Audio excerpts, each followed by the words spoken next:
निकले उस वक्त जल्दी आना, नहीं श्याम भूल जाना, बंशी की धुन सुनाना, जब प्राण तन से निकले।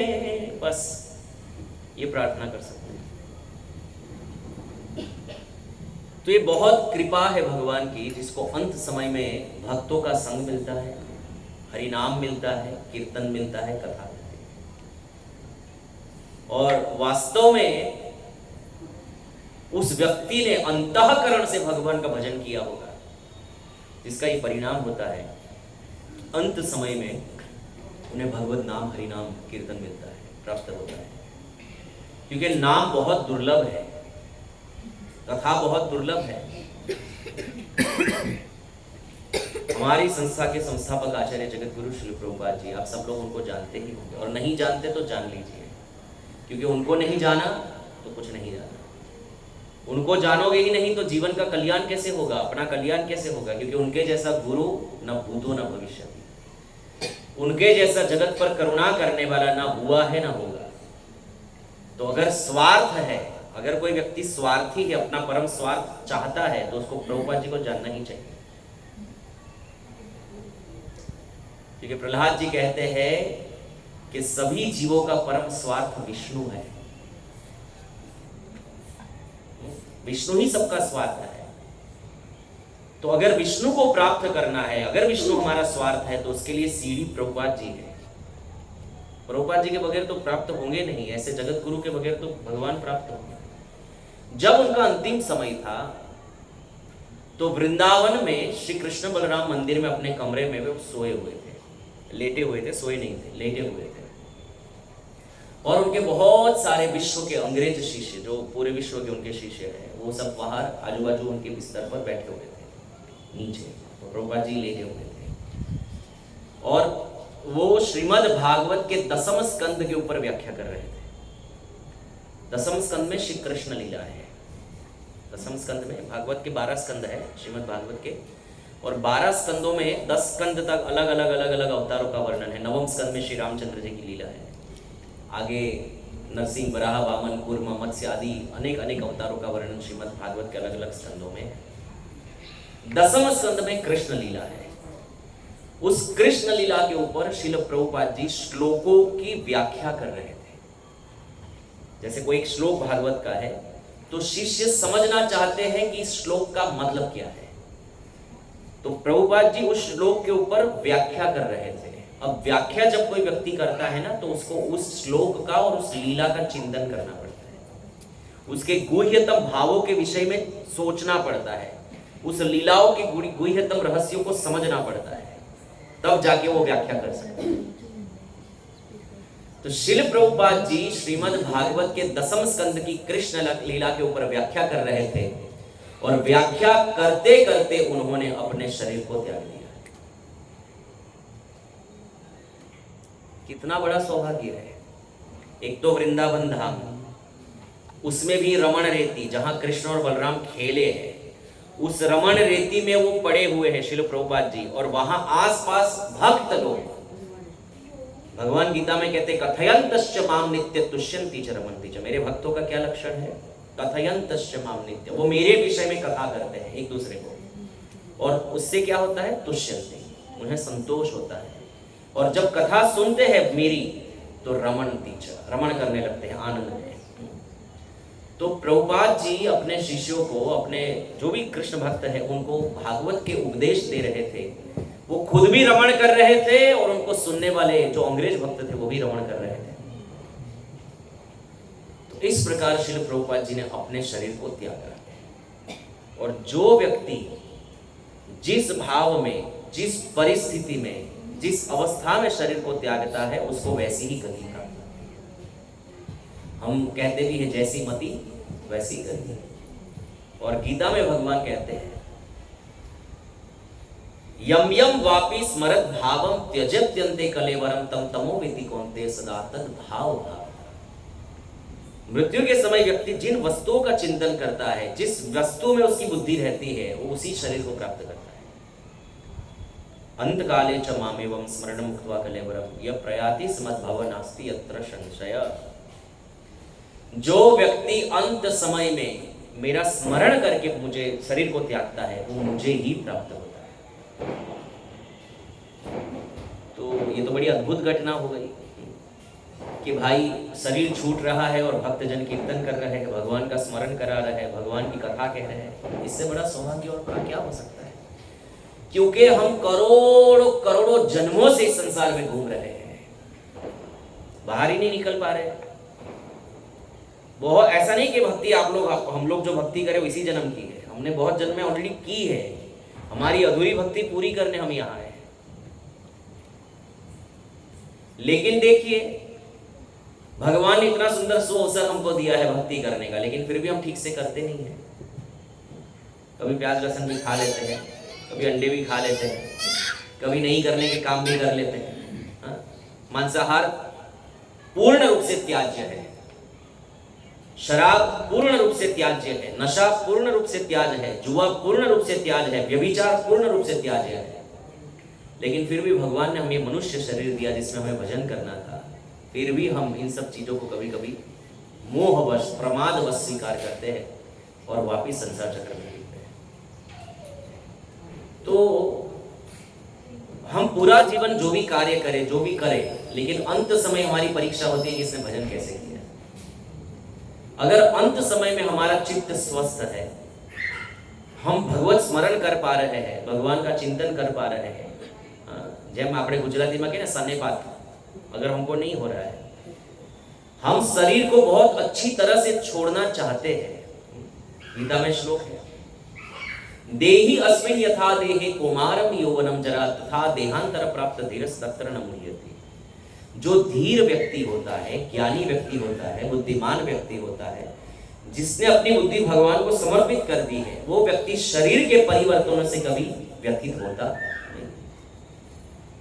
वो चाहे जवान हो, चाहे बूढ़ा हो रहा हो, चाहे शरीर में 100 रोग घुस गए हो, या चाहे मृत्यु शैया पर पड़ा हुआ हो, पर ऐसा व्यक्ति कभी भी इन परिवर्तनों से मोहित नहीं होता, क्योंकि उसको पता है कि अगर मैं यहाँ व्यथित हो गया, अगर मैंने इधर उधर दिमाग लगाया, तो मुझे वापिस शरीर मिलेगा। तो मरना तो है ही, शरीर तो बदलना ही है। तो जब मरना निश्चित ही है, तो मैं भगवत स्मरण करके क्यों ना मरूं। दूसरे लोग तो मरते मरते हाय माँ हाय बाप करते हैं, लेकिन भक्त लोग क्या सोचते हैं, कब मरी हूं कभी भेटी हूं पूरम परमानंद। कब मरेंगे और कब हम अपने प्रियतम श्री कृष्ण का आलिंगन करेंगे, क्योंकि मरने के बाद तो उन्हीं को प्राप्त करना है। तो अगर कृष्ण का चिंतन करके हम शरीर त्यागेंगे, हम इस शरीर को छोड़ेंगे, तो हमें श्री कृष्ण की प्राप्ति होगी। बहुत जरूरी है, और इसके लिए जरूरी है पूरा जीवन उसका अभ्यास करना। पूरा जीवन अभ्यास करना पड़ता है। हरे कृष्ण कृष्ण कृष्ण हरे हरे, हरे राम राम राम हरे हरे। ठीक है, हमारा अंतःकरण जो है ना, वो बहुत दूषित हो चुका है। थोड़ा ध्यान पूर्वक सुनिएगा, आज का प्रवचन थोड़ा शायद फिलोसॉफिकल हो सकता है। अंतःकरण क्या है? अंतःकरण की शुद्धि बहुत आवश्यक है, और अंतःकरण की शुद्धि को ही वसुदेव अवस्था कहते हैं, जिसमें सत्वगुण ना हो, रजोगुण ना हो, तमोगुण ना हो, ये प्रकृति के गुण जिस चित्त में ना हो, उस चित्त की साम्यावस्था को, सम अवस्था को चित्त की शुद्धि कहते हैं, और उसी अवस्था को वसुदेव अवस्था कहते हैं। इसलिए श्री कृष्ण का एक नाम क्या है? वसुदेव। वसुदेव सुतम देवम, अथवा कृष्ण का एक नाम वसुदेव भी है, क्योंकि श्री कृष्ण के चित्त की जो अवस्था है वो वसुदेव अवस्था है। उसमें सत्वगुण भी नहीं है, उनमें रजोगुण भी नहीं है, और उनमें तमोगुण भी नहीं है। हमारे चित्त में, वैसे चित्त क्योंकि हम भगवान के ही अंश है, तो हमारा चित्त भी शुद्ध ही होना चाहिए था। जैसे आकाश से पानी गिरता है तो शुद्ध होता है, लेकिन जैसे ही जमीन का स्पर्श होता है वो मैला हो जाता है। वो जमीन के दूषण को, यानी मिट्टी को, धूल को अपने में स्वीकार कर लेता है, और शुद्ध होने पर भी वो पानी अब मटमैला दिखने लगता है। तो उसका स्वभाव तो शुद्ध ही था, लेकिन वो पानी के संसर्ग से अब मैला दिखने लगता है। उसी प्रकार सत्वगुण, रजोगुण और तमोगुण, ये प्रकृति के जो विकार है, ये गुण है, उसके संसर्ग में आकर ये चित्त जो है ना, ये मैला हो जाता है। और मैले चित्त का क्या लक्षण है? हमारा चित्त मैला हो गया, ये कैसे पता चलता है? तो चित्त मैला होने पर हम अपने आप को शरीर मानने लगते हैं, जबकि हम शरीर नहीं है, हम तो आत्मा है। लेकिन चित्त मैला होने से हम अपने आप को शरीर मानते हैं, और शरीर मानने पर तो फिर सब झंझट ही शुरू हो जाती है। शरीर है तो फिर मैं स्त्री हूं, तो मैं पुरुष हूं, तो मैं नपुंसक हूं, तो मैं देवता हूं, तो मैं अप्सरा हूं, तो मैं गंधर्व हूं, तो मैं गधा हूं, तो मैं कुत्ता हूं, तो मैं सर्प हूं, तो मैं नाग हूं, तो मैं असुर हूं, सब शुरू होता है उसके बाद।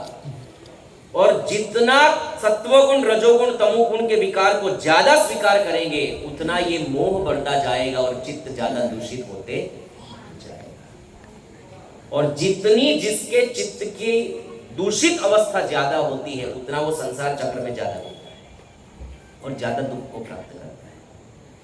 तो इसीलिए श्री चैतन्य महाप्रभु ने कहा शिक्षाष्टकम के प्रथम श्लोक में, चेतो दर्पण मार्जनम भव महादावाग्नि निर्वार्पणम श्रेय कैरव चंद्रिका वितरणम विद्यावधू जीवनम आनंदम बुद्धिवर्धनम प्रतिपदम पूर्णामृत स्वादनम सर्वात्म स्नपनम परम विजयते श्री कृष्ण संत। ये श्लोक इतना अद्भुत है कि बड़े बड़े योगी इस श्लोक को श्रवण करके ध्यान में चले जाते हैं, क्योंकि इसमें नाम की महिमा है।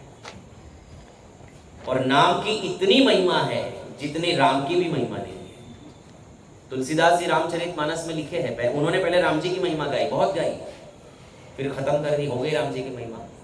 फिर राम जी के नाम की महिमा गाना शुरू किया, तो वो गा नहीं सके, उनको अंत में लिख देना पड़ा, कहूं कहां लगी नाम बड़ाई, राम ना सकह नाम बड़ाई। मैं कहां तक नाम की महिमा गाऊं, क्योंकि स्वयं राम जी भी अपने नाम की महिमा नहीं जानते। राम जी ने तो कुछ लोगों को तारा है जो उनके सामने पड़ गए, उनको अहल्या को तार दिया, जटायु को तार दिया, और जितना असुरों को मारा उनको तार, जो सामने आए उनको मारा। अब हमारा क्या, हम थोड़ी राम जी को देख सकते हैं, और राम जी हमारे लिए थोड़ी आएंगे। लेकिन जो काम राम जी नहीं कर सकते वो राम जी का नाम कर रहा है। आज हमारे जैसे पापी जीवों को किसने तारा? ये राम राम जो जप रहे ना सुबह शाम, वही हमको तार रहा है। हमने तो राम जी को देखा ही नहीं है, पर नहीं देखते हुए भी उनके नाम ने हमको तार दिया। इसलिए तुलसीदास जी कहते हैं, कहूं कहां लगी नाम बड़ाई, राम ना सका नाम बड़ाई। ये जो नाम है ना, ये इतना पवित्र है, इतना दिव्य है। नामनो ही आवती शक्ति पाप निर्वारणम हरे तावत कर्तुम न शक्नोमि पातकम पातकी। पूरे संसार के जीव मिलकर भी उतना पाप नहीं कर सकते जितना पाप एक हरि नाम कर सकता है। आप कहेंगे कैसे? तो आकाश में एक ही सूर्य है ना।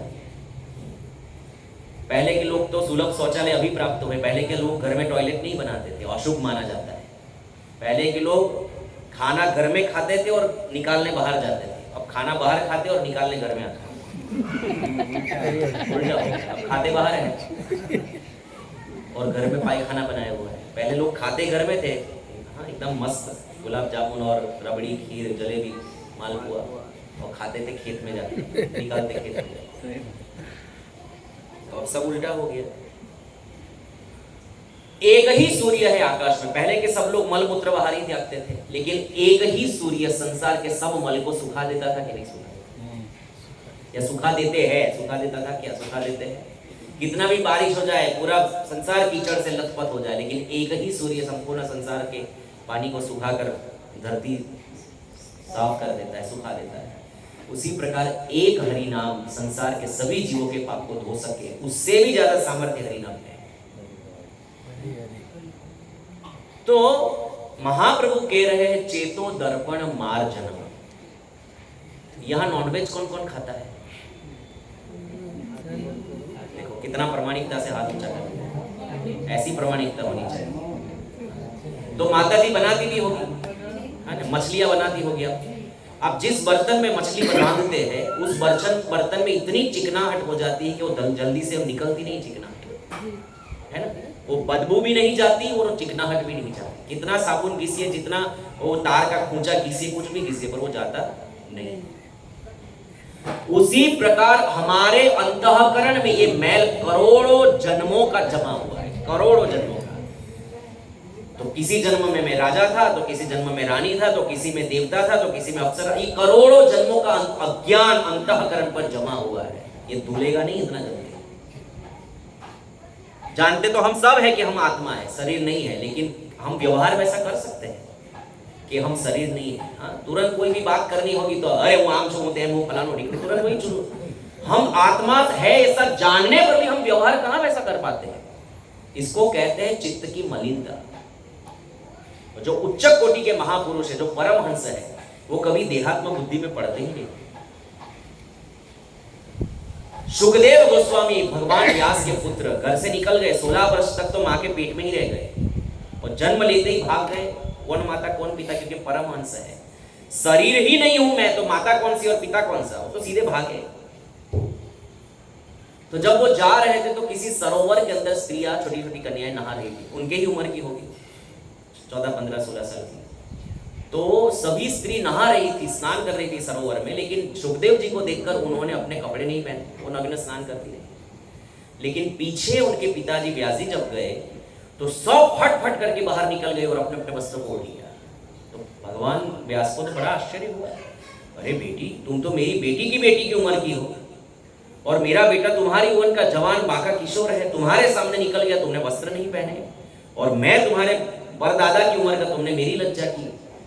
बोले व्यास जी क्षमा कीजिएगा, पर आपके बेटे में स्त्री और पुरुष का भेद ही नहीं है, वो तो सब में परमात्मा का दर्शन करता है, और स्त्रियों को सामने वाला किस दृष्टि से देख रहा है वो पता चल जाता है। तो सुखदेव जी की दृष्टि ही ब्रह्ममयी थी, वो तो उस स्त्रियों में भी परमात्मा का दर्शन करके प्रणाम कर करके चल रहे थे, तो जरूरत ही नहीं पड़ी हमारे अंग उपांग को उस विकृति से देखे तब तो हम ढके। जिसकी बुद्धि ही ब्रह्ममयी हो गई है, जिसका चित्त ही शुद्ध है, जिसका अंतःकरण ही निर्मल है, उसके सामने क्या स्त्री और क्या पुरुष और क्या नंगा और क्या ढका हुआ। लेकिन व्यास जी, आपके चित्त में अभी भी स्त्री पुरुष का भेद है, इसलिए आपके सामने ढकना पड़ा। यह है चित्त की शुद्धता। ये हो सकती है, ये कैसे हो सकती है? हरिनाम से हो सकती है। इसलिए श्री चैतन्य देव कह रहे हैं, चेतो दर्पण मार्जनम, ये चित्त रूपी दर्पण को मांज देता है। दर्पण का मतलब ये है, आप अपने घर में कोई आईना रखते होंगे, रखते हैं सब घर में, पर उसको साफ नहीं करते। अगर उसके ऊपर मैल जमता जाए, धूल जमती जाए, तो उस आईने के ऊपर जितना मैल जमा होगा वो सब मैल आपको अपने चेहरे पे दिखेगा कि नहीं दिखेगा? आपके चेहरे पर मैल नहीं है, आईने पर मैल है, जो आपके चेहरे पर प्रतिबिंब हो रहा है। उसी प्रकार अंतःकरण तो शुद्ध है, लेकिन उसके ऊपर जो अज्ञान का मैल है, अहंकार का मैल है, मिथ्या बुद्धि का मैल है, जो मैं स्त्री हूं, मैं पुरुष हूं, मैं ये हूं, मैं वो हूं, फलाना ढिमका, वो मैल जमा हुआ है चित्त रूपी दर्पण पर, इसलिए हमको सब गलत ही दिखता है। तो चेतो दर्पण मार्जन, ये हरिनाम चित्त रूपी दर्पण को मांझ देता है। भवमाहा दावाग्नि निर्वापण, ये जो संसार सागर में बार बार हम लोग भटक रहे हैं, भाग रहे इधर से उधर, इधर से उधर, ये कैसा है? जैसे जंगल में आग लग जाए तो जान बचाने के लिए कभी इधर भागते हैं, कभी उधर भागते हैं। ये भवन महा दावाग्नि है, हम इधर भाग रहे, इधर भाग रहे, इधर भाग रहे, इधर। कभी स्वर्ग जाते हैं, हम सोचते हैं बहुत यज्ञ करते हैं, स्वाहा स्वाहा करके देवताओं को प्रसन्न करके स्वर्ग जाएंगे, क्योंकि वहां हूर मिलेगी 72 मूल्य मानते हैं ऐसा कि 72 हूर मिलेगी। अब वो तो वही जाने के ऊपर जाता भी जाएगा तो मिलेगी ना हूर। स्वर्ग में जाने के लिए बहुत सारे प्रोटोकॉल है। जिसने जीवन में कभी भी काम का आश्रय नहीं लिया, क्रोध नहीं किया, ईर्षा नहीं किसी की निंदा नहीं की, किसी का अहंकार नहीं किया, वो स्वर्ग जा सकता है। अब तो ये सब इन्हीं चीजों से भरे हुए हैं, तो कौन स्वर्ग जाएगा? कोई नहीं जा सकता। तो हूर की बात तो छोड़ दो। लेकिन स्वाभाविक लोग ऐसा समझते हैं कि हम पुण्य करके हम स्वर्ग जाएंगे, वहां सुख से रहेंगे। जो स्वर्ग गया है उनको पूछो। ययाति महाराज गए थे, खटवांग महाराज गए थे, सशरीर गए थे। क्या हालत है वहां ही, इतने झगड़े हैं। खटवांग महाराज को स्वर्ग में बुलाया, खटवांग महाराज खुश हो गए, चलो स्वर्ग में जाने को मिल रहा है। किस लिए लेने आए हो मुझे? अरे जाने दीजिए, बहुत बड़ा भयंकर युद्ध होने वाला है असुरों के साथ, आपको हमारी हेल्प करनी है। खटवांग महाराज ने कहा तुम भी? हम यहाँ लड़े मरे वो ठीक है, लेकिन तुम भी? तो खटवांग महाराज ने कहा भाई ठीक है, युद्ध में हेल्प करूंगा, लेकिन फिर मैं रहूंगा, मैं यहीं नीचे ही ठीक हूँ, क्योंकि हर जगह एक ही है। काम क्रोध लोभ मोह मद मत्सर ये संपूर्ण जगत में समान है, कोई इससे छूटा नहीं है। इंद्र के पास सची है, इतनी स्वर्ग लक्ष्मी, इतनी सुंदर स्त्री है, वहां सैकड़ों अप्सराएं नाच रही है, और वहां की अप्सराएं किसी के भी साथ विहार करके आए वो कुंवारी ही रहती है, ये वहां का वरदान है। तो इतनी सुंदर सुंदर अप्सरा भी इंद्र को कम पड़ गई, तो गौतम ऋषि की पत्नी अहल्या को भोगने नीचे आ गया। विचार करो कितना कामी होगा। इतनी अप्सरा कम पड़ गई, सची कम पड़ गई, जो अहल्या को भोगने आ गया। ऊपर की अप्सरा उर्वशी, देवता कम पड़ गए, कामदेव कम पड़ गए, तो यहां पर एक राजा के साथ भोग भोगने आई, एल के साथ, इला का पुत्र। तो ये है काम वासना हर जगह है, इसलिए कोई इससे बचा नहीं है। आप ब्रह्म भुवनालों का पुनरावर्ती अर्जुन है, ऊपर जाना है नीचे जाना है, ऊपर जाना है नीचे जाना है, बस। तो ये दावाग्नि है, इससे हमें बचना है। तो कौन बचाएगा? हरिनाम। चित्त रूपी दर्पण अगर शुद्ध हो गया तो भव दावाग्नि में घुसना ही नहीं पड़ेगा, क्योंकि आप अपने चित्त से समझ पाएंगे कि मैं तो भगवान का दास हूं, मुझे संसार से क्या लेना है। और जब अपने स्वरूप को समझ जाएंगे तो भव महादावाग्नि में घुसेंगे ही क्यों? तो भव महादावाग्नि निर्वार पड़ा। श्रेय कैरव चंद्रिका वितरण, परम शांति देता है हरिनाम। श्रेय संतोष, चंद्रिका वितरणम, पूरे संसार में जो भी हरिनाम के आश्रय में आएगा उसको परम संतोष दान देता है हरिनाम। और विद्या वधु जीवन, संसार में जितनी विद्या है, जितना ज्ञान है, जितनी होशियारी है, उसका सब मूल हरिनाम है। विद्या वधु जीवन, सभी विद्याओं का राजा हरिनाम है। आनंद अम्बुद्धि, अम्बुधि का अर्थ होता है समुद्र, आनंद तो आप जानते ही हैं। आनंद अम्बुधि वर्धनम, भगवान का नाम लेने से दिन ब दिन आनंद के समुद्र में हिलोरे आने लगेंगे। हम जब इस्कॉन में ज्वाइन होते हैं, हमको जब कहा जाता है कि 16 माला करनी है, तो हमने हमारी दादी याद आवे, बापा याद आवे, 16 माला खुदे सारे जेम तेम 16મી મારા સુધી તો પૂછે ને 16મી પતે ત્યારે એમ થાય આજનું કામ થઈ ગયું, કાલની વાત કાલે હવે જોઈશું। लेकिन कुछ भक्त है जो प्रामाणिकता से हरिनाम जप रहे हैं, प्रामाणिकता से बोलना जो लोग जपते हैं प्रामाणिकता से, आज 16 माला करने पर भी संतोष नहीं होता, ऐसा लगता है और 10 कर ले, और 10 कर ले, और 10 कर ले। जब वृंदावन जाते हैं, यहाँ काम धंधे में तो फंस जाते तो नहीं कर सकते, लेकिन जब वृंदावन आदि धाम में हम घूमते हैं तो दिन की 100 माला कर लेते हैं। और 100 माला करने पर भी ये सब दुख जाता है तो बंद करते हैं, क्योंकि शरीर अब साथ नहीं दे रहा है, गला दुख गया या जबड़ा दुख गया, सब कुछ दुखने लगता है, और समय भी हो गया, रात्रि हो गई, अब सुबह ब्रह्म मुहूर्त में उठना है, मंगला करनी है, तो सोना ही पड़ता है। तो भी लालच रहती है कि एक आध और कर देते हैं। क्यों? आनंद नहीं आता तो कोई इतना मुंह क्यों दुखाता? हाँ, दुखता है बहुत ज्यादा, हरिनाम करने पर मुख दुखता है। अरे ऐसे नाम जापक हुए हैं कि इतना नाम जपा है कि मुख से खून निकल गया है। तो इतना कष्ट व्यक्ति ने कब सहन करके नाम जपा होगा? जब उसमें आनंद आता होगा।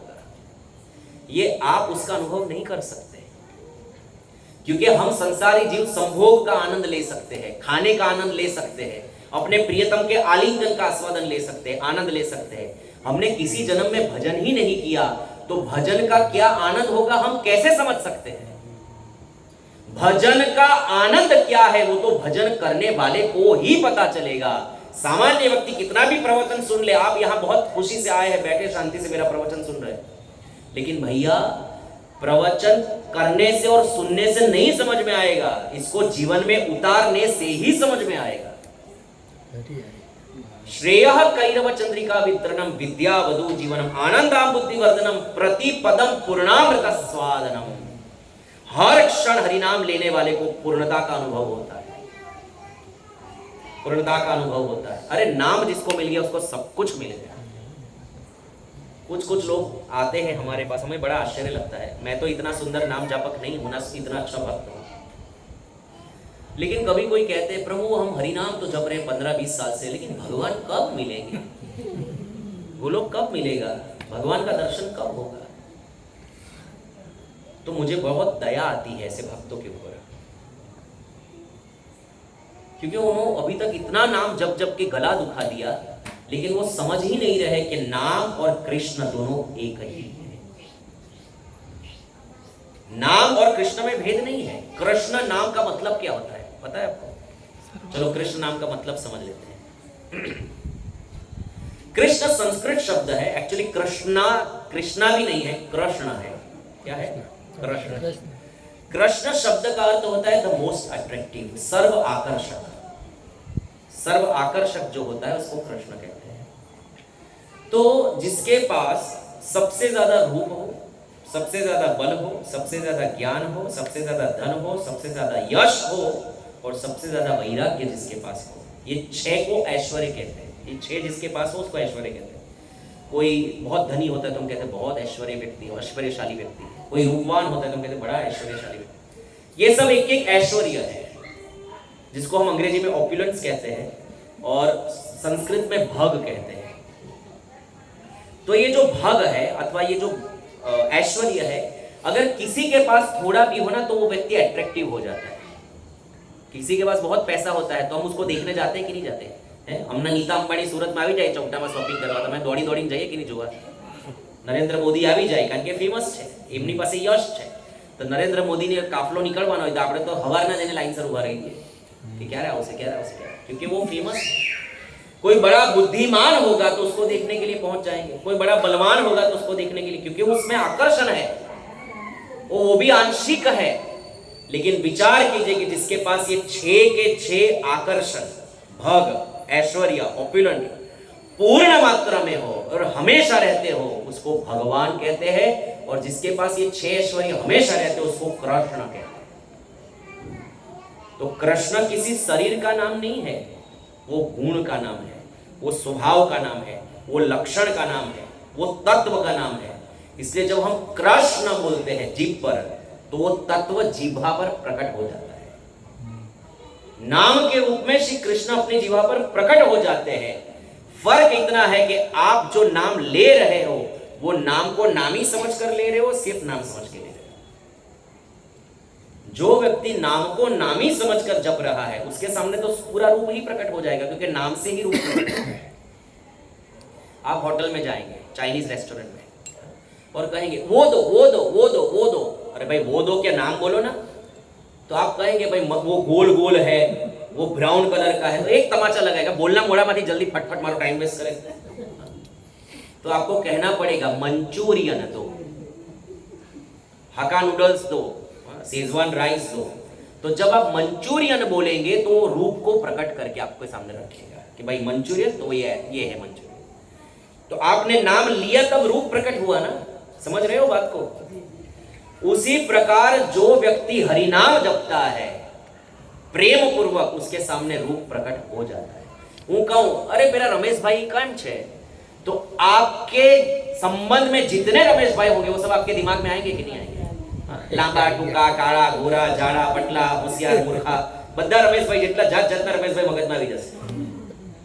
उसी प्रकार जब हम कृष्ण, हम राम नाम लेते हैं तो राम जब बोलते हैं तो वही धनुषधारी श्री रामचंद्र हमारी आंखों के सामने प्रकट होते हैं। जब हम कृष्ण बोलते हैं तो वही मुरलीधारी त्रिभंग ललित श्री श्याम सुंदर हमारे सामने प्रकट होते हैं।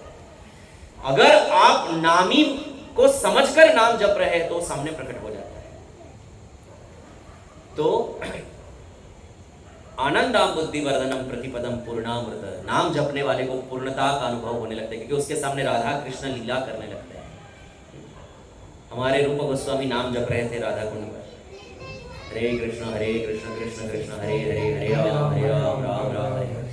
और जैसे जैसे नाम जपते थे वहां सामने लीला प्रकट हो गई। क्या लीला प्रकट हो गई?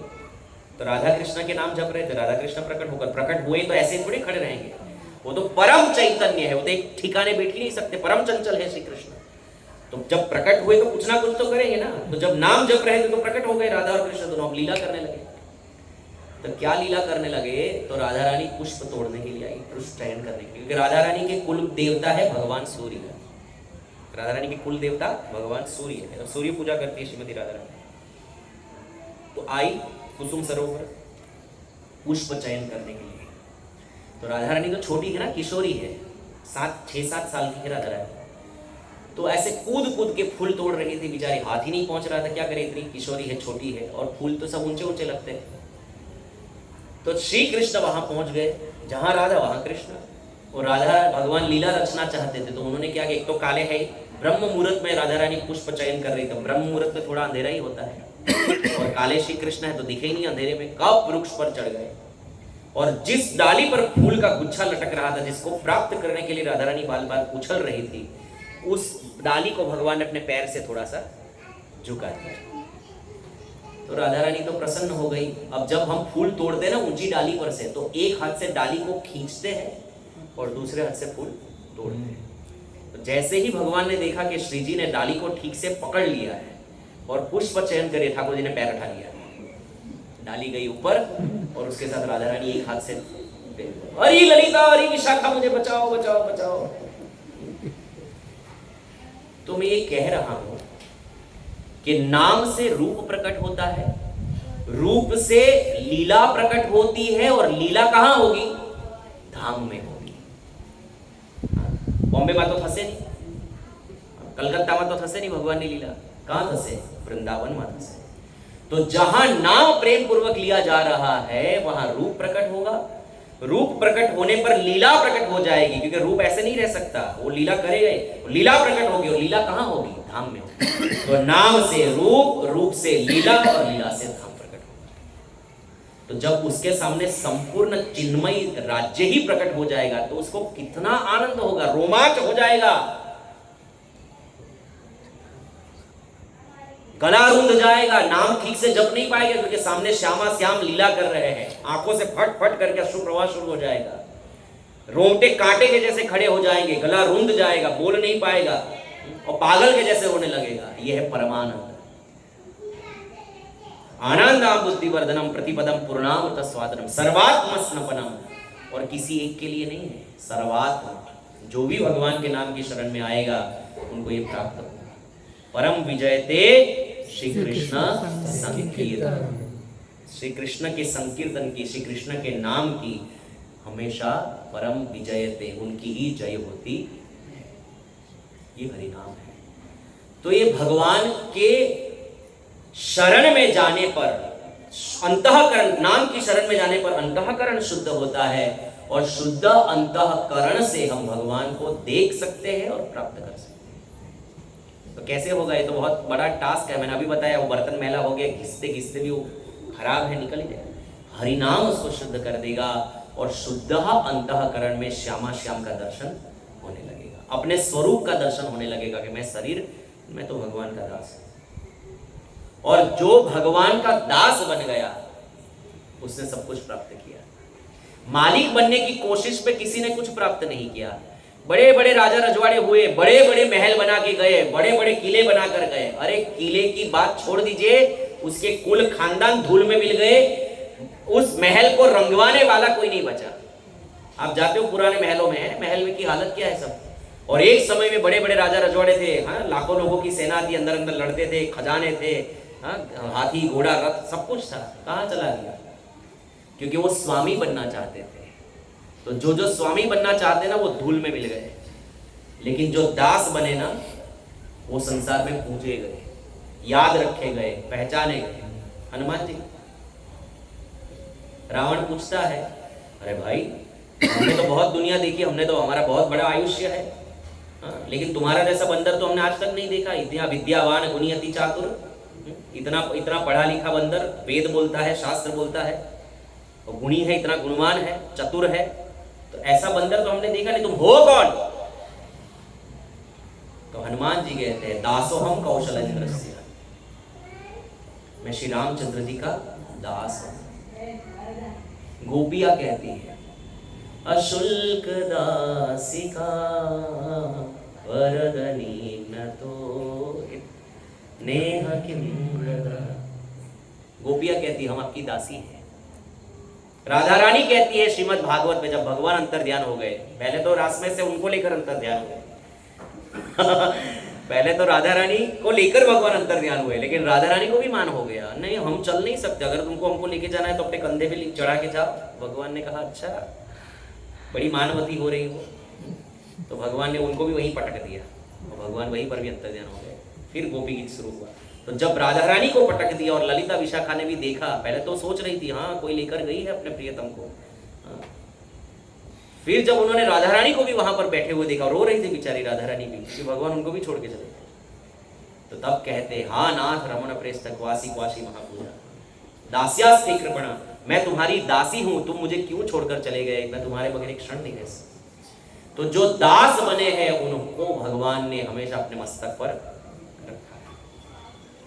तो मजा स्वामी बनने में नहीं है, मजा दास बनने में है। तो हमको भी दास बनना चाहिए। हमारे इस्कॉन में तो बहुत अच्छा है कि हमारे नाम के पीछे दास ही लगा देते हैं, ब्रह्म तीर्थ दास, प्रभुवंशी दास, सब दास, क्योंकि वास्तव में जीव दास है। जीवेर स्वरूप है कृष्ण नित्य दास, जीव श्री कृष्ण का सनातन दास है, और जब तक वो उसका दास नहीं बनेगा उसको जीवन में कभी शांति मिलने वाली ही नहीं है।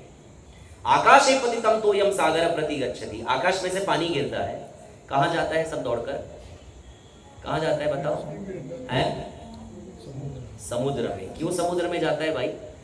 पहाड़ पर वर्षा हो, घर में हो, बाहर हो, खेत में हो, मैदान में हो, नदी में हो, नाले में हो, कहीं पर भी वर्षा हो, पानी जाता कहां है? भागकर समुद्र में, क्योंकि वर्षा की जो बूंद है ना वो समुद्र का अंश है, और जब तक अंश अंशी से मिलेगा नहीं तब तक वो पूर्ण होगा नहीं। उसी प्रकार जीव जब श्री कृष्ण से मिलेगा नहीं, उनकी सेवा करेगा नहीं, तब तक इस संसार में भटकता ही रहेगा। उसका सफर तभी खत्म होगा जब वो भगवान की शरण में जाएगा। तो ये सिद्धांत है। वारी मथे धृत होय वरु सिकता ते वरु तेल, बिन हरि भजन न भवतरिय, यह सिद्धांत अपेल। हो सकता है तुलसीदास जी कहते हैं किसी दिन हो जाए कि पानी को मथने से घी निकल जाए, कभी होगा नहीं। पानी को मथने से कभी घी निकल सकता है? नहीं होगा। लेकिन तुलसीदास जी कहते हैं शायद हो जाए किसी दिन, कलयुग आ सकता है, कलयुग आया है, कुछ भी हो सकता है। तो वारी मथे धृत होय वरु, और हो सकता है किसी दिन रेत को पीसने से तेल निकल जाए। अरे भाई, सींग को पीसने से तेल निकलता है, सरसों को पीसने से, एरंडे को पीसने से तेल निकलता है, रेती को पीसने से कभी तेल थोड़ी निकल सकता है। तुलसीदास जी कहते हैं मान लीजिए कि कभी निकल जाए, ये हो सकता है शायद किसी दिन, लेकिन बिना हरि भजन ना भवतरिय, यह सिद्धांत अपेल। इस संसार में भगवान का भजन किए बगैर कोई तर जाएगा, ऐसा हो नहीं सकता, हो नहीं सकता और हो नहीं सकता। हरेर नाम हरेर नाम हरेर नाम एव केवलम कलो नास्त्येव नास्त्येव नास्त्येव गतिरन्यथा। भगवान के नाम के अलावा, भगवान के नाम के अलावा, भगवान के नाम के अलावा कलयुग के जीव के पास अपने कल्याण का कोई उपाय नहीं है, कोई उपाय नहीं है, कोई उपाय। इसलिए कलयुग केवल नामाधारा, सुमिरी सुमिरी नर उतरहु पारा। कलयुग का एक ही आधार है नाम, कीर्तन, और सुमिरी सुमिरी नर उतरहु पारा। अगर वो उसका कीर्तन करता रहेगा नियमित रूप से तो संसार सागर से पार हो जाएगा। यही सार है। मैंने वो भले लांबा लच प्रवचन करता आवड़ता पण નથી, સીધી વાત નો બકવાસ, સીધું સીધું જ કહેવાનું, મારે તમારથી કંઈ લેવાનું નથી, મારે તમને કંઈ આપવાનું નથી, તો તમને ખાલી ખાલી જોક્સ કરીને હસાવવાનો શું મતલબ છે? જે સીધી વાત હોય જેનાથી જીવનું કલ્યાણ થવાનું એ જ વાત કરવી જોઈએ ને। સમય એમ પણ આપણી પાસે ઓછો છે, કાલે સવારે આપણામાંથી કોઈ ક્યારે ઉકલી જશે શું ખબર છે? તો ટાઈમ પાસ કરવાનો શું મતલબ છે? એક જ સીધી વાત છે, ભગવાનને ભજ્યા વિના આ સંસારમાં કોઈનો ઉદ્ધાર થવાનો અને ભજવાની રીત એ શાસ્ત્રોમાં વર્ણવેલી છે। શાસ્ત્રોમાં વર્ણવેલી રીતને છોડીને જે કોઈ વ્યક્તિ ભજન કરે છે એ વ્યક્તિ ક્યારે ભગવાનને પામી શકતો નથી। ભાગવતમાં કહેવામાં આવે છે પ્રથમ સ્કંદના 3રા અધ્યાયમાં, 3જા અધ્યાયમાં, શ્રુતિ સ્મૃતિ પુરાણ આદિ પંચરાત્ર વિધિર વિના એકાંતિકે હરે ભક્તિ ઉત્પાદે કલ્પતે। જે વ્યક્તિ શ્રુતિ સ્મૃતિ પુરાણ આદિમાં જે ભક્તિની વિધિઓ બતાવી છે એ વિધિઓનો ત્યાગ કરીને મનમાની રીતે જે ભક્તિ કરે છે એ વ્યક્તિ ક્યારે પણ ભગવાનને પામી શકવાનો નથી। એના જીવનમાં એટલા ઉત્પાત આવશે, દુઃખી થઈ જશે, છેલ્લે ભક્તિ છોડી દેશે ને એના આસપાસના લોકો પણ કહેશે ભાઈ તારી ભક્તિથી તો અમે તોબા। તો એ બી કંટાળશે ને બાકીના લોકો બી કંટાળશે। એના કરતા જે વિધિ બતાવી છે ભક્તિની એ વિધિથી ભક્તિ કરવી જોઈએ। કારણ કે શાસ્ત્ર કહે છે, ભાગવત કહે છે, મહાજનો યે ન ગત સપંથા। જે રસ્તા પર ચાલીને મહાપુરુષોએ ભગવાનને પ્રાપ્ત કર્યા છે એ રસ્તા પર ચાલીને જ આપણે ભગવાનને પામવા જોઈએ। તમે જંગલમાં ખોવાઈ જાઓ તો તમે રસ્તો કઈ રીતે શોધો? પગદંડીથી કે શોધો કે ના ના હું તો જાતે નવો રસ્તો શોધીશ, હું કોઈના ચાલેલા રસ્તા પર હું કામ ચાલું, હું તો નવો રસ્તો શોધીશ। તો શોધો ને બનો કોળિયો વાઘ ને શિયાળનો। તમારે પગદંડી પર ચાલવું પડે, કારણ કે પગદંડી પર ચાલશો કારણ કે રસ્તા પર ચાલીને કોઈ ગયું છે। તો जिस માર્ગ જે રસ્તા પર ચાલીને મહાપુરુષોએ ભગવાનને પામ્યા છે એ રસ્તા પર ચાલવાથી સરળતાથી ભગવાનને પામી શકાય. એટલે મનમાની ભક્તિ કરવી જોઈએ નહીં. શીલ પ્રભુપાદજીએ બહુ સુંદર સિસ્ટમ બનાવી છે ભક્તિની. ઇસ્કોનમાં આવો, ભક્તો સાથે મળો, બેસો, એમની સાથે સત્સંગ અટેન્ડ કરો, મંદિરે આવો, દર્શન કરો, પ્રસાદ લો અને હરિનામ જપો અને ધીરે ધીરે ભક્તોના સંગમાં રહેતા રહેતા ભક્તિ સમજાઈ જશે અને થઈ પણ જશે. ભક્તિ અઘરી નથી. 2 સમય 2 રોટલી કમાવીને ખાવી સૌથી અઘરી છે. ભગવાનનું નામ લેવું અઘરું નથી. ટાંટિયા ઘસાઈ જશે, ઘૂંટણ ઘસાશે, કમર ઘસાશે, આંખ ઝકી થશે, કાન બેરા થશે, પણ જીભ એ તો મરતી વખતે બી ચાલશે, કારણ કે એમાં હળવું હોતું નથી. એટલે એને જ ચલાવીને ભગવાનને પામી લેવાના છે. હરે કૃષ્ણ કૃષ્ણ કૃષ્ણ હરે હરે, હરે રામ રામ રામ હરે. શ્રી પ્રભુપાદ કી જય. ગોર પ્રેમ કરો. હા, અગર કોઈને કોઈ પ્રશ્ન હોય તો પૂછી શકે છે. આવડશે તો જવાબ આપશે. હરે કૃષ્ણ. કારણ કે અમે અમારી જાતને હોશિયારમાં તો ગણતા જ નથી. ઘર માટે અને થોડા ઘણા સગા બધા માટે એક પ્રશ્ન કર્યો. હા, કે મારો અત્યારે તો ઘણા દેવી દેવતા છે ભગવાન, તો કોઈ કયું નામ લે અને કોણ ભગવાન જ છે વાસ્તવ? જે તમે હમણાં સર ઈશ્વરીય કીધું, શા માટે ભગવાન કૃષ્ણને જ ભજવા જોઈએ જેનાથી મુક્તિ પ્રાપ્ત થાય? કા અન્ય દેવી દેવતાઓ છે તો બધા લોકો આમ વિચારશે કે ચલો અમે કોઈ પણ નામ લઈએ છીએ, કે તમે નામ માટે કીધું તો કોઈ પણ નામ જપો. તો મેં કોઈ પણ નામ તો કીધું જ નથી, મેં હરિનામ જ કીધું છે. હા, તો એના માટે થોડું કહી દો. હરે કૃષ્ણ. બરાબર. હરે કૃષ્ણ. જો દેવી દેવતાઓ એ લૌકિક છે, અલૌકિક નથી. ધ્યાનથી સાંભળજો ને હૃદય પકડીને સાંભળજો, કારણ કે અમુક લોકોને ખોટું લાગી જાય પાછું. આપણે દેવી દેવતા વિશે કંઈ બોલે તે લોકોને તો બહુ મન પર લાગી જાય.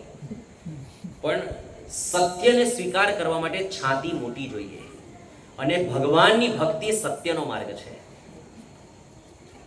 અસત્યોમાં હેથી પ્રભુ પરમ સત્ય તું લઈ જા. તો પરમ સત્ય જવું તો હોય, પણ તો ભાઈ સત્ય સ્વીકાર થતું નથી આપણાથી. પ્રોબ્લેમ છે. જેટલા પણ દેવી દેવતાઓ છે એ દિવ્ય નથી, લૌકિક છે. લૌકિકનો મતલબ થાય આ લોકના છે. જ્યારે ભગવાન આ સંસાર બન્યું એ પહેલા પણ હતા, એટલે ભગવાન અલૌકિક કહેવાય, કારણ કે આ લોક હોય કે ન હોય ભગવાન હોય જ. અને લોક બન્યા પછી જેને અલગ અલગ પોસ્ટ સોંપવામાં આવે કે ભાઈ જો આ અગ્નિ ખાતું તો સૂર્યએ સાચવવાનું, સૂર્યનો દેવતા હોય જેનું નામ વિવસ્વાન છે. આ બધા દેવતાઓનો ઉપર પાછો એક મેનેજર, તેનું નામ ઇન્દ્ર છે, એનું નામ પણ હોય, એનું નામ પુરંદર. તો એક પદવી છે, એક પોસ્ટ છે. જેટલા પણ દેવી દેવતાઓ છે એક પોસ્ટ છે ને, પોસ્ટ વારંવાર બદલાતી રહી. જેમ આપણા 100 વર્ષની ઉંમરમાં 20 મુખ્યમંત્રી બદલાઈ જાય કે નહીં? ખુરશી છે, ખુરશી ખાલી થાય ને બીજો બેસે પોતાની લાયકાત પ્રમાણે. એમ આ 33 કોટી દેવતાઓ છે એ પદ છે, એ પરમેનન્ટ સત્તા નથી, એ સત્તા બદલાયા કરે. હવે ભાઈ જે સત્તા જ બદલાયા કરતી હોય એની શરણમાં જઈને તમે શું કરશો? બીજું, એ લૌકિક છે એટલે નાશવાન છે. જેટલા પણ દેવી દેવતાઓ લોક પ્રકટ થયું પછી પ્રકટ થયા એટલે લોક નાશ થશે ત્યારે એ લોકો બી નાશ પામશે. તો જે નાશવાન જ છે એની શરણમાં જઈને શું કરશું? હવે જે નાશવાન છે એના દ્વારા જે ફળ અપાય છે તમને, જેના માટે તમે એને ભજી રહ્યા છો, એકચ્યુઅલી એ ફળ પણ નાશવાન છે. ભગવાન ગીતામાં કહે છે કે ધન જોઈતું હોય તો કુબેરને ભજો, રૂપ જોઈતું હોય તો આને ભજો, યશ જોઈતું હોય તો આને ભજો, બળ જોઈતું હોય તો આને ભજો. ભગવાને પોતે એડ્રેસ આપ્યા છે, મારી પાસે નહીં આવતા, કારણ કે હું જે ફળ આપીશ ને એ શાશ્વત હશે અને આ બધા જે ફળ આપવાના એ નાશવાન છે. બૈરી મળશે સુંદર, તમે પાર્વતીની પૂજા કરશો સુંદર બૈરી મળશે. બૈરી ડોહી તો થશે જ ને, કદરૂપી તો થશે જ ને, ખર્ચાનું ઘર તો કાલે થશે જ ને કંકાસિયણ આવી ગઈ તો સત્યાનાશ. બહુ આનંદે તમે તો સોમવાર કરેલા કે ભાઈ સંતોષી માતાના વ્રત કરેલા કે હારી બૈરી મળે, પણ માતા સંતોષીના વ્રત કરેલા મળી કાળકા. એટલે દેવતાઓ દ્વારા આપવામાં આવેલા જે ફળ છે ને નાશવાન છે. તમે ઘર માંગો, તમે પુત્ર માંગો, તમે યશ માંગો, તમે પૈસા માંગો, બધું સંસારમાં મૂકીને જ જવાનું છે, કશું સાથે લઈને જવાતું નથી. તો એ નાશવાન છે. પણ ભગવાન દ્વારા જે ફળ મળે છે એ શાશ્વત મળે છે, ક્યારે નાશ થતો નથી. ધ્રુવને ભગવાને પોતાનું લોક આપ્યું.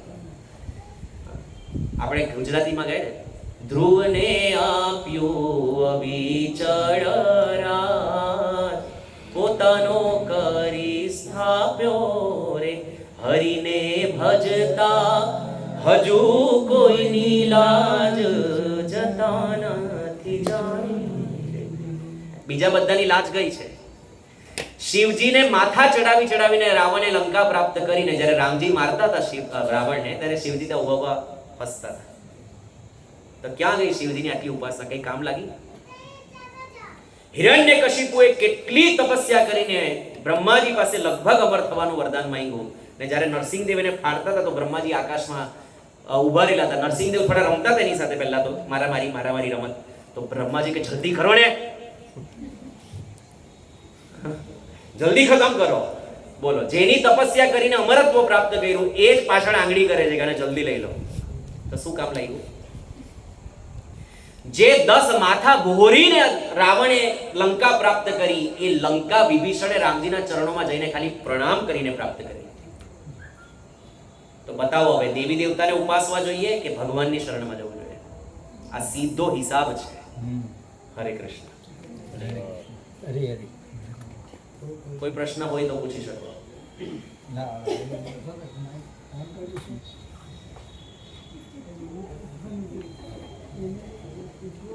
બનશે. પ્રભુ, આ જે તમે માળા આપી છે, તો આપણે ભગવાનનું નામ કેવી રીતે સાચી રીતે લેવાય? જો, પ્રશ્ન બહુ સરસ છે. નામ તો રહેવું છે, પણ નામ સાચી રીતે કેવી રીતે લેવાય? નામ જ સત્ય છે. એમાં સાચી રીત અને ખોટી રીત છે જ નહીં. પણ નામ ત્યારે ફરક કરી શકે, તરત પરિણામ બતાવી શકે જ્યારે તમે 10 નામ અપરાધથી મુક્ત થઈને નામ જપો. 10 નામ અપરાધ એ તમે આ લોકોને પણ પૂછી શકશો, કારણ કે એમાં સમય ઘણો નીકળી જશે. ટૂંકમાં સમજાવી દઉં. પહેલો નામ અપરાધ છે ભગવાનના નામના પ્રચાર કરવા વાળા મહાભાગવતોની નિંદા કરવી. પહેલું નામ અપરાધ છે. બીજું, એટલે જે પ્રચાર કરતો હોય એની નિંદા, જે નામનો જ પ્રચાર કરતો હોય તેની નિંદા કરવી. આ બધા હરે કૃષ્ણ વાળા કઈ નામથી થાય, તું તારું કામ કર. આ બધા તો એમાં નીકળી પડે તબલા સારંગી લઈને. जब नाम का प्रचार करने वाले की ही आप निंदा करेंगे तो फिर नाम काम कैसे करेगा? क्योंकि आपको तो नाम में अश्रद्धा हो गई, नाम का प्रचार करने वाले में अश्रद्धा हो गई.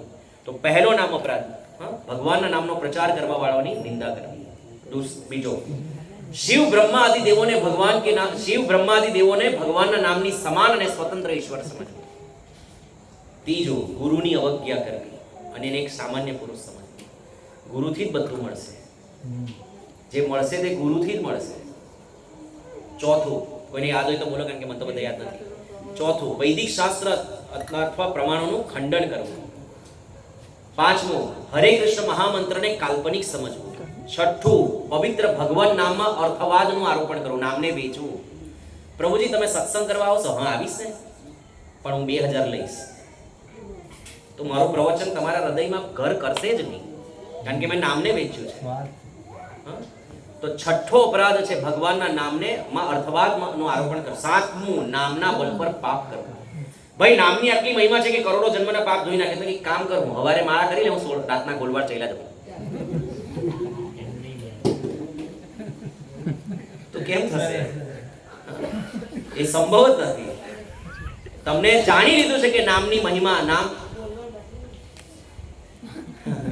બધાને જ ખબર હોય. તો સાતમું છે નામના બલ પર પાપ કરવું. આઠમું શું છે? અશ્રદ્ધાળુ વ્યક્તિ કો હરિનામ ઉપદેશ. આ બહુ અગત્યનું છે. અશ્રદ્ધાળુ વ્યક્તિને હરિનામનો ઉપદેશ આપવો કોઈ દિવસ નહીં આપવો. ગીતામાં પણ ભગવાન કહે છે કે જે મારો દ્વેષ કરે છે, મારા ભક્તોનો દ્વેષ કરે છે, એને ક્યારે મારો શાસ્ત્ર સમજાવો નહીં. અને 10મું, ભગવાનની 8મું 9મું આવશે. 9મું, હરે કૃષ્ણ મહામંત્ર જપ મેં વેદો વર્ણિત એ છે. હા, હરે કૃષ્ણ મહામંત્રને વેદોમાં વર્ણિત શુભ સકામ કર્મકાંડ સમજવું. એટલે વેદોમાં કર્મકાંડ છે ને, કે આ યજ્ઞ કરે તો સ્વર્ગ મળે, આ યજ્ઞ કરે તો આમ થાય, આ યજ્ઞ કરે તો ફલાણું. તો તમે એમ વિચાર કરીને એમ નક્કી કરો કે ચાલ હું તો છે ને આ મહિનામાં 5 લાખ નામ જપીશ, પણ મને છે ને મારો બંગલો થઈ જવો જોઈએ. તો આને કર્મકાંડ કહેવાય. મતલબ તમે નામનો ઉપયોગ સંસારી ભોગ પ્રાપ્ત કરવા માટે કરો છો. મારે એક વસ્તુ સમજાવી છે, ભલે 5 મિનિટ જાય. કઈ કઈ છે એક હોય સાધન અને એક હોય સાધ્ય.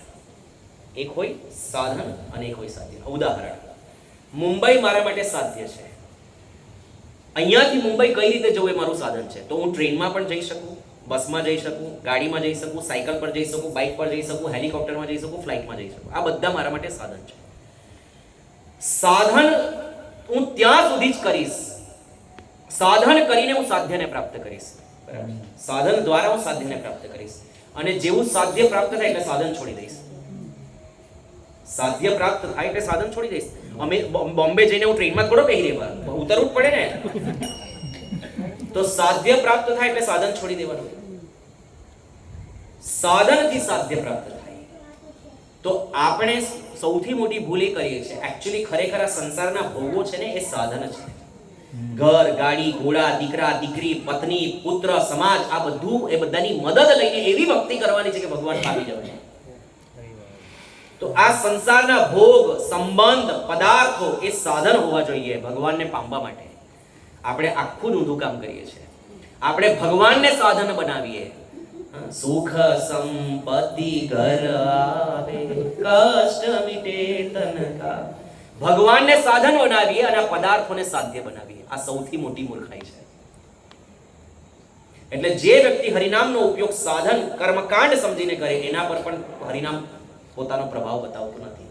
અને વેદોમાં આટલી બધી ભગવાનના નામની મહિમા સાંભળ્યા પછી પણ આ સંસારમાં આસક્તિ બનાવીને રાખવા અને તમાકુ ચોળ્યા કરવા, તો એ ભગવાન, એ હરિનામ કામ કરતું નથી. તો એને કહેવાય શુદ્ધ હરિનામ લેવા. 10 નામ અપરાધોથી મુક્ત થઈને ધ્યાનપૂર્વક તમે જે મંત્ર જપો છો એ મંત્રને ધ્યાનપૂર્વક તમે સાંભળીને જપો. હવે એવું નહીં કે તમે અહીંયા ઘડી માળા જપતા હોય ને મોબાઈલ પર મચડતા હોય, હરે કૃષ્ણ કૃષ્ણ કા જતો હોય, હરે કા જતો હોય, રામ કા જતો હોય, ને મોબાઈલ મચડ કરતા હોય. તેનો કોઈ મતલબ નથી. તેના કરતાં તો સાઈડ પર મૂકી દો માળા, પહેલા મોબાઈલને મચડી દો, બેટરી પૂરી કરી દો, ને પછી બેટરી પતી જાય પછી માળા લો.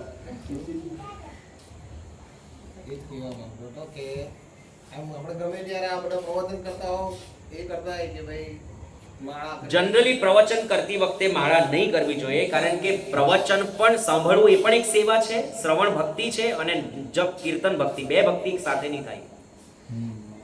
કોઈ પણ એક ભક્તિ એકાગ્રતાપૂર્વક કરવી જોઈએ. ક્યાં નામ જપે તો એ પણ ધ્યાનપૂર્વક જપવા જોઈએ, ને ક્યાં શ્રવણ કરે તો પૂર્ણ એકાગ્રતાથી કરવું જોઈએ. પણ ક્યારેક ક્યારેક અમારા ઇસ્કોનમાં એટલી બધી સેવાઓ હોય છે કે ક્યારેક ક્યારેક અમારા જે નિયમ હોય નામના એ પૂરા થઈ શકતા નથી.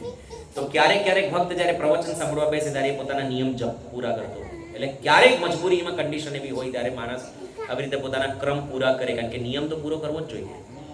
બાકી ખરેખર તો સત્સંગમાં બેઠા બેઠા માળા જપવી જોઈએ નહીં, શ્રવણ કરવું જોઈએ. કોઈ પણ ટાઈમ પર ચાલે. નામ જપવાની તો કોઈ નિયમ જ નથી. તમારા ઘરમાં સૂતક હોય, તમારા ઘરમાં જન્મ થયો હોય, મૃત્યુ થયો હોય, સ્ત્રી માસિક ધર્મમાં હોય, સ્મશાનમાં બેસીને અમે સામે બેસીને માળા જપતા હોઈએ. કોઈ સ્વજનનું મૃત્યુ થયું હોય ને અગ્નિ સંસ્કાર ચાલતો હોય તો સામે પેલું મળદું બળતું હોય ને અમે સામે બેસીને માળા કરતા હોઈએ. કારણ કે નામ દૂષિત થતું જ નથી. એટલે તો નામ સૌથી શ્રેષ્ઠ યજ્ઞ છે. ભગવાન ગીતામાં કહે છે 10મા અધ્યાયમાં, યજ્ઞાનામ જપ યજ્ઞોસ્મિ. દરેક યજ્ઞોમાં સૌથી શ્રેષ્ઠ યજ્ઞ નામ જપ છે.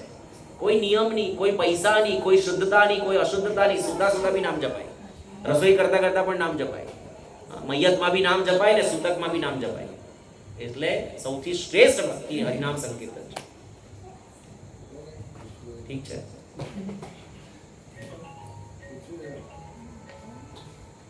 ક્લાસ છે તો 2 મિનિટ જી જી. બતાવવાના પ્રભુ. લોકો આજે એમ કહે છે કે આજે સાધુ સંત કે વૈષ્ણવ ભક્તો પરથી હવે કયા વૈષ્ણવ કે કયા સંત પર વિશ્વાસ કરવો, તો સાચા ગુરુના જે 6 ગુણ છે તે ખાલી તે 5 ગુણ તો મને નથી ખબર, પણ હું તમને સમજાવું. આપણે ગુરુ તો શોધવા નીકળ્યા છીએ, બરાબર? આપણે કેટલા પાણીમાં છે કોઈ દિવસ જોયું? તો આપણે અધિકાર જ નથી ગુરુને શોધવાનો. આપણે જેવા છીએ ને એવા જ ગુરુ આપણે મળશે. તમે ગમે તેવા શોધો. તમે કપટી છો તો ગુરુ બી કપટી જ મળશે. તમે શુદ્ધ છો, તમે પવિત્ર છો, તમે ખરેખર ભગવાનને પામવા માંગો છો તો તમારી સામે ગુરુ પ્રકટ થઈ જશે. કારણ કે ગુરુ કોઈ મશીન નથી, ગુરુ કોઈ શરીર નથી, ગુરુ કોઈ માણસ નથી. ગીતા ભાગવતમાં 11મા સ્કંદમાં ભગવાન ઉદ્ધવજીને કહે છે આચાર્ય મામ વિજાન્યાના મનિત કરહી ચિત ન મર્ત્ય બુદ્ધયાસુ સર્વદેવ મયમ ગુરુ. હું પોતે ગુરુ છું, મારાને ગુરુમાં કોઈ ભેદ નથી, એટલે તમે જેવા હશો એવા ગુરુ સામે આવી જ જશે. તમે લુચ્ચાઈ ચોટ્ટાઈ કરવા માંગો છો, તમે ભક્તિમાં પણ બધું આમ તેમ કરતો ગુરુ બી એવો જ મળશે. જા દીકરા કઈ નહીં, ખાઈ લેજે માંસ, પણ મહિના આવીને લાખ રૂપિયા મૂકી દેજે, હું તારા નામના જપ કરી લેવા, તું ચિંતા નહીં કર.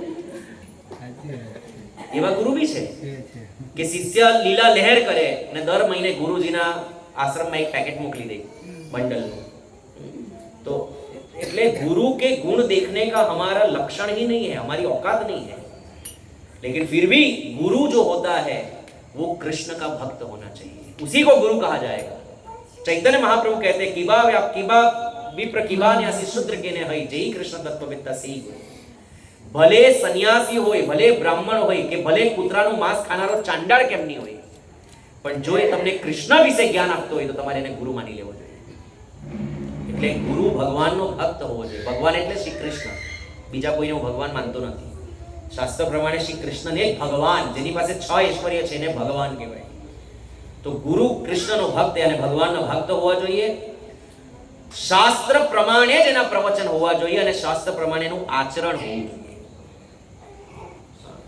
અને ભગવાનનો દાસ પોતાને માનતો હોવો જોઈએ, ભગવાનની સેવા કરતો હોવો જોઈએ. આ બધા ગુણ ગુરુમાં હોવા જોઈએ અને એ જ બધા ગુણ શિષ્યોમાં પણ હોય. પરંતુ ગુરુના ગુણ શોધવા કરતા આપણે આપણી જાતને શુદ્ધ કરવાની કોશિશ કરીએ તો આપણે જેટલું અંતઃકરણ શુદ્ધ કરશું એટલા શુદ્ધ ગુરુ આપણી સામે જાતે જ પ્રકટ થઈ જશે ને આ તમારું મન ત્યાં ખેંચાશે. પાખંડીનો વ્યક્તિ પાખંડમાં જ ખેંચાશે. હો ટીવી પર દરરોજ આવે છે, બહુ બધા ફોલોવર છે, બહુ લાઈક છે, બહુ કમેન્ટ છે, ચલો ને ગુરુ બનાવી દઈએ. તો એનાથી કઈ ગુરુ થોડી નક્કી થાય. એમ તો ઇન્સ્ટાગ્રામ ને ફેસબુક પર અડધી નાગી નાચવા વાળી સ્ત્રીઓના પણ એટલા ફોલોવર છે, તો એને બી ગુરુ બનાવી દેશો. એટલે ફોલોવરથી ગુરુ નક્કી નહીં થાય, આચરણથી નક્કી થાય, ભક્તિથી નક્કી થાય. ગુરુ નક્કી એના પર થાય કે એને જીવનમાં એકવાર પણ ભગવાનનો સાક્ષાત્કાર કર્યો છે કે નહીં. એ તમારું કલ્યાણ કરી શકે. જેને પોતે જ સાક્ષાત્કાર નહીં કર્યો તે તમારું કલ્યાણ કરી શકે. તો જેને પોતે સાક્ષાત્કાર કર્યો હોય, ભગવાનનો અનુભવ જેને પ્રાપ્ત થયો હોય એને ગુરુ માનવા જોઈએ. ખાલી પ્રવચનના જબ્બા ઝીકવાથી કોઈ ગુરુ નથી થઈ જતું. ના, સ્વયં ભગવાને ગીતામાં કીધું છે અર્જુનને. અર્જુન પોતે તો જ્ઞાન આપી જ રહ્યા છે, પણ અર્જુનને કીધું છે તદવિદ્ધિ પ્રણિપાતેના પરિપ્રશ્નના સેવયા ઉપદેક્ષંતિ તે જ્ઞાન જ્ઞાનીના તત્વદર્શિના. અગર તું મને તત્વથી જાણવા માંગતો હોય, સમજવા માંગતો હોય તો કોઈ પ્રબુદ્ધ મહાત્મા પાસે જા. પહેલા તો તું એમની સેવા કર અને તારી સેવાથી જ્યારે પ્રસન્ન થાય, તને લાગે કે ગુરુજી મારાથી પ્રસન્ન છે, તો નમ્રતાથી હાથ જોડીને એમને મારા વિશે પ્રશ્ન પૂછ. ત્યારે મહાત્મા તને મારા વિશે જ્ઞાન આપશે. ભાઈ, ભગવાન પોતે ગુરુ બનાવે છે અને એકની બે બનાવે. રામજીના 2 ગુરુ છે, વશિષ્ઠ અને વિશ્વામિત્ર. શ્રી કૃષ્ણના 2 ગુરુ, શ્રી કૃષ્ણના 3 ગુરુ છે, ગર્ગાચાર્ય, સાંદીપની અને દુર્વાસાજી. દ્વારકાના ગુરુ દુર્વાસાજી છે. ચૈતન્ય મહાપ્રભુના 2 ગુરુ છે. કોણ છે? ઈશ્વરપુરી અને કેશવ ભારતી. દત્તાત્રેયના 24 ગુરુ છે. તો ભાઈ એમને ગુરુ બનાવવામાં કઈ પ્રોબ્લેમ નથી, તમને શું પ્રોબ્લેમ છે? એ લોકો તો 2-4 બનાવે, આપણે એક તો બનાવી લઈએ. હરે કૃષ્ણ. ઠીક છે, આજ્ઞા આપો. અનુમાન કરો. હરે કૃષ્ણ. ખરો ખરો ને? શું થયું? ના કાંઈ. હું આજ્ઞા લઉં? હા તો આપો ને બેન કૃષ્ણ પ્રભુ, અનુમોદન કરો. અનુમોદન કરો. હરે કૃષ્ણ. પ્રભુ અમારા ઇસ્કોન મંદિરના છે અને એમનું સલૂટ બી છે. અને ભાઈ એ બધા ઇન્ટ્રોડક્શનની જરૂરત નથી પ્રભુ. પ્રભુજી તો પણ આટલું સારું ભગવાનનો સમય કાઢીને આ કવિતા લોકોને ભક્તિ માટે આગળ વધારે ને પ્રભુજી ઘણું એવું અમને પણ છોકરાઓને ઘણું બધું સારું સમજાવે છે કે માળા કરવી કે આ રીતના. તો પ્રભુજી માટે આપણે હરે કૃષ્ણ મહામંત્ર બોલીશું. હરે કૃષ્ણ હરે કૃષ્ણ કૃષ્ણ કૃષ્ણ હરે હરે હરે રામ રામ રામ. અચ્છા કલ્પતરુ વિશે